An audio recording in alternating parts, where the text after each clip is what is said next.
Ang paglubong kang Jesus. Lucas Kapitulo 23 versikulo 50, 56. May usa ka tawo nga ang iyang ngalan mao si Jose nga taga Arimatea nga sakop sa Judea. Miyembro siya sa korte sa mga Hudyo, apan wala siya mosugot sa ilang plano sa pagpatay kang Jesus. Maayo ug matarong siya nga tawo, ug nagulat siya sa paghari sa Dios. Miadto siya kang Pilato ug gipangayo niya ang patay nga lawas ni Jesus. Anya gikuha niya ang patay nga lawas ni Jesus didto sa krus ug gibuliboren sa panapten nga puti. Gipahimutan niya kini sa lubnganan nga gikabhang sa bakilid nga wala pa sukad malugni.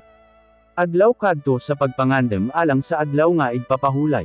Ang mga babayi nga myuban kang Jesus gikan sa Galilea misunod usab kang Jose ug nakita nila ang lubnganan ug ang pagkahiluna sa patay nga lawas ni Jesus. Anya mipauli sila og nangandam og mga pahumot nga idihog sa patay nga lawas ni Jesus.